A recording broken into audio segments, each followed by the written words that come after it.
Hello again. Today, no, well, actually now, I'm going to present on Nile Valley Civilization Contributions to Civilization by Dr. Anthony Browder. Right now, before we even get into looking at Nile Valley contributions to civilization and reviewing our map and the context of this map, I would like to say that, well, there's a disclaimer that nothing that I'm saying is actually exhaustive, right? So I cannot sit here. I try to make the videos as short as possible, and dictate or say everything that is in every page of this book. So I'm just giving a synopsis of the book, and I think this is a winner of the Pulitzer Prize actually, and a New York Times bestseller. These books that we have that I have to analyze are actually very, very, very comprehensive, right? And I can't go through every single thing that we read. So I'm just giving a synopsis of what we read, and I'm looking at the European perspective, an African American perspective, and then an African perspective, right? So and remember, we're going someplace, and by the time we're done with the videos, the next three videos, I'm going to summarize everything and tell us what this means, right? When it all comes together. Now, the contribution Nile Valley Contributions to Civilizations by Dr. Anthony Browder. This is one of my favorite books because it's very, very, very comprehensive, and it gives a lot of information about Africa. Right? So let's do a little review first. Remember, before we spoke about Egypt being here, right? So Egypt is in Africa. It's actually northeast in Africa, right? Egypt. Of course, the Egyptians that we see today, much like the Americans that we see today, the Americans were basically the Native Americans. We hardly see any Native American now, right? In the United States, just like Egypt, there's hardly any native Egyptian or African Egyptian in Egypt now, right? So the people that we're seeing, the so-called brown people that we're seeing in Egypt, it was not necessarily that way back in the day, right? The Nubians, or the Kemet, people of Kemet. So we'll talk about Egypt was here, right? The Nile flowed from south to north to the Mediterranean Sea. We have from Egypt going northward, northeastern, we have Jerusalem and Syria. We have the Fertile Crescent. History books called the Fertile Crescent, Carchemish area. And the Fertile Crescent is between Turkey, connects Turkey and Syria, kind of. And we have Greece here, which is part of Europe. We have the Tigris and the Euphrates, also sources of fertility, right? Tigris and the Euphrates for Babylon area, right? And now Babylon was also considered one of the world's wonders because they had so much and so much beauty.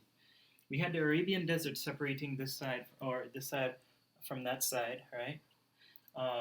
We also had Persia down here and the Persian Gulf at the bottom, right? So what I'm going to do now is I'm going to take Egypt out this way, right? Take out the Mediterranean Sea, because before this is also not drawn. This is all still not drawn to scale.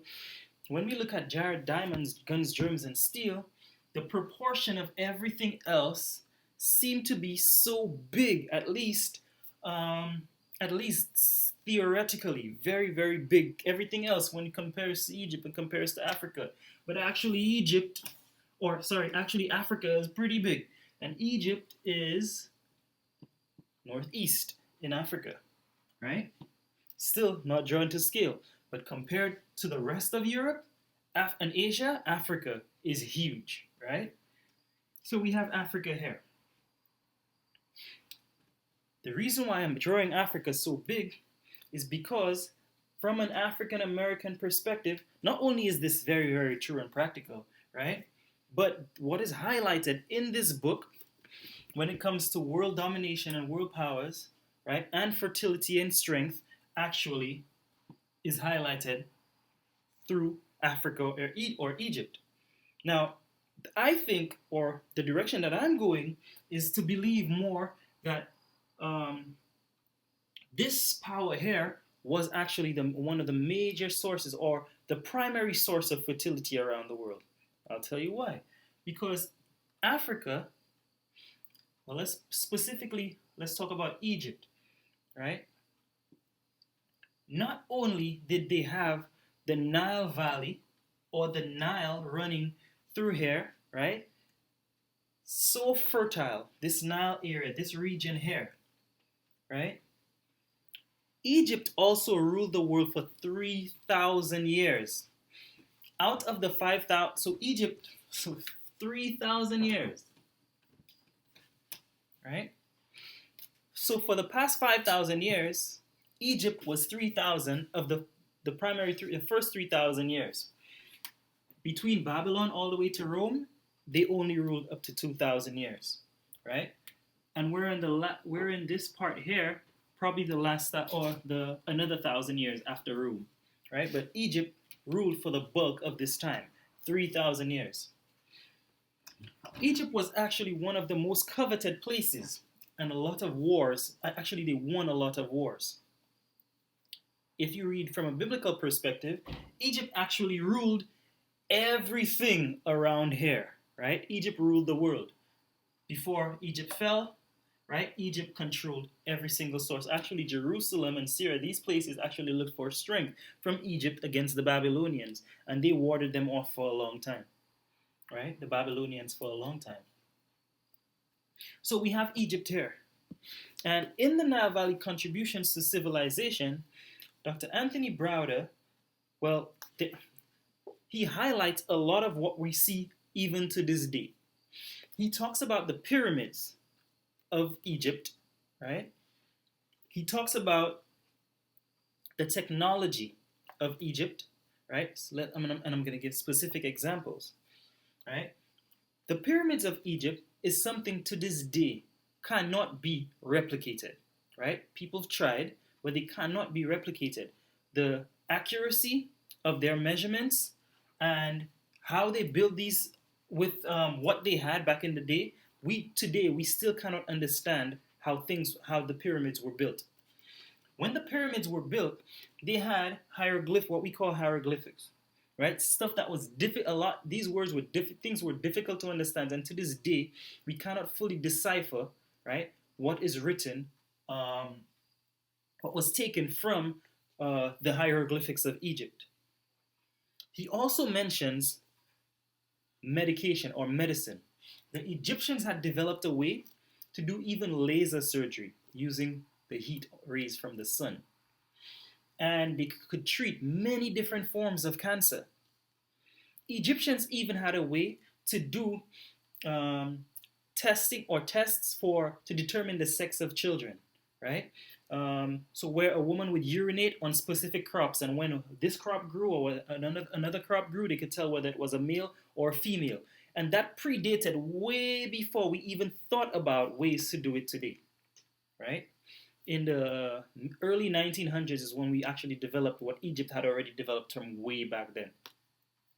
Remember the first 3,000 years, even before that.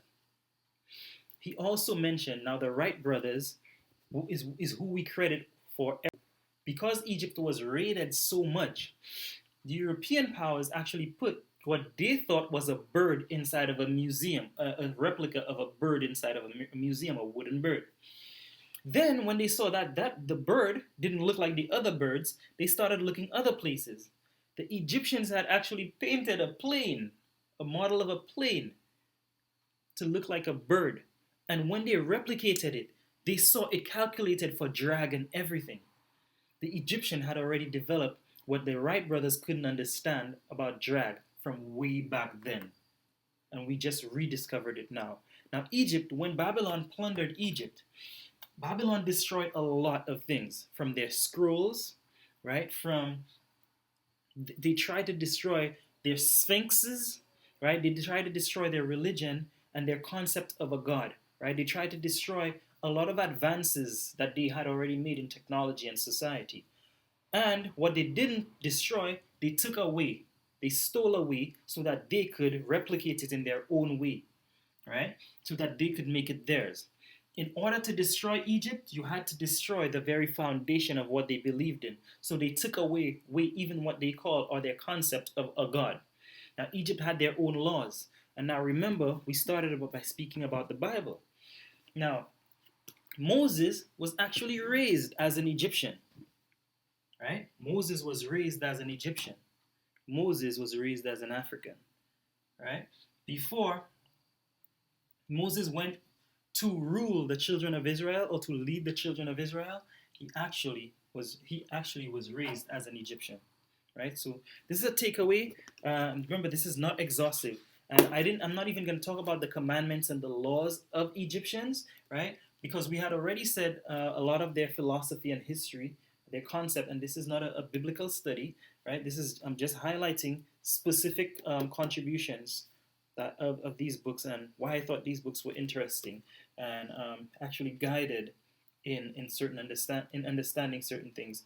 Other things that I thought was really interesting about this book is the way they embalm things and people, the mummified, and actually, uh, they the very chemicals they use to wrap people to preserve them, the mummified animals, they use these very same chemicals, right, to wrap a lot of food from back in the day that people used and people still use. So when we see, for example, you ever notice that we go outside or we walk with a brown paper bag? Where do the concept of brown paper bags, where does it come from?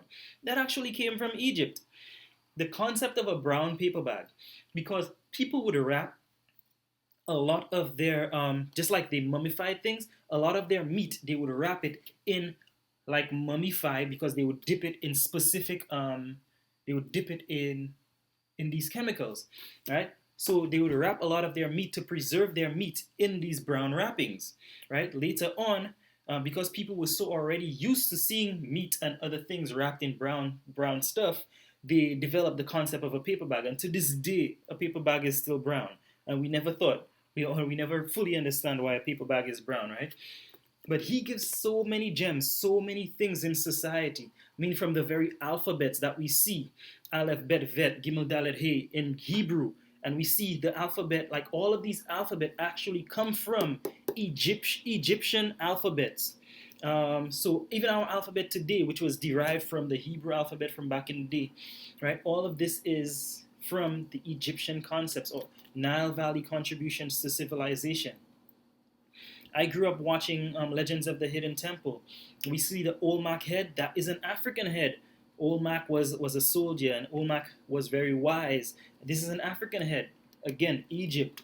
All of these things came from Egypt. I mean, this book is so rich with so many things, and it actually highlights the direction, and it highlights Egypt, it highlights Africa as the source of civilization and as the source of fertility for the rest of the world. So everything that came after Egypt actually benefited from education, from technology, history, from their concept of God and religion, all came from, and their very concept of progress all came from Africa, all came from Egypt.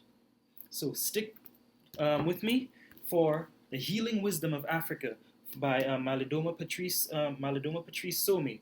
And we're going to talk about uh, what he says about development and civilization of today from an African perspective. So we started with a European perspective, we have an African American perspective, and I'm going to talk a little bit about next time about an African perspective. So click on the next video and pay attention because we're going someplace. We're going someplace with all of this. So stick with me.